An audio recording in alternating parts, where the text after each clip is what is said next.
শুরুতেই আগে গিয়ে ভিডিওটাকে দেখে নাও। আমি তোমায় কথা দিচ্ছি, আমি কোনোদিনও তোমায় ছেড়ে যাব না, কোনোদিনও না। सब झूठे झूठे वादे थे उनके, चल पीछे पीछे आया तू जिनके, वो भी आए ना वो।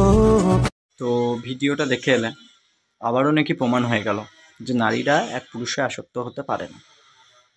তো সেটা নিয়ে দুটো কথা বলবো, যে শুধু নারী নয়, পুরুষরাও ভেজা তুলসী পাতা নয়। একটা পুরুষও বেশি দিন একটা নারীর প্রতি আসক্ত থাকতে পারে না। যতদিন তার চাওয়া শেষ, পাওয়া শেষ, আকাঙ্ক্ষা শেষ, ততদিন তার প্রতি সেই বিপরীত মানুষটার ফিলিংসটাও শেষ। আর দাদার কথা বলবো, তুমি যদি সত্যি মেয়েটাকে ভালোবাসো, তাহলে বিয়ের পর পোস্টগুলোকে ডিলিট কেন করছো না? পোস্ট কেন করছো? ভাইরাল হওয়ার জন্য? কিছু লাইক পাওয়ার জন্য? কিছু কমেন্টস পাওয়ার জন্য? কিছু ইনকামের জন্য? তাহলে ভালোবাসা তো তোমার কোথায়? হ্যাঁ কি না? ভালোই যখন বাসো, তাহলে সেগুলো অ্যাভয়েড করো। তার নতুন জীবনের জন্য শুভকামনা দাও।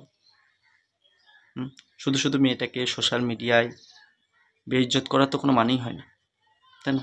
আর কথা বলবো দিদি ভাইকে নিয়ে, আসলে কারো কলজের টুকরো হওয়ার আগে না একটু বাড়ির লোককে জানিয়ে দিও। কারণ সত্যি তোমরা হয়তো মনে করবে যে আমার বাড়ির লোক মানছে না, বলে দিয়ে তোমরা বেরিয়ে চলে যাবে, কিন্তু একটা ছেলের খুব কষ্ট হয়।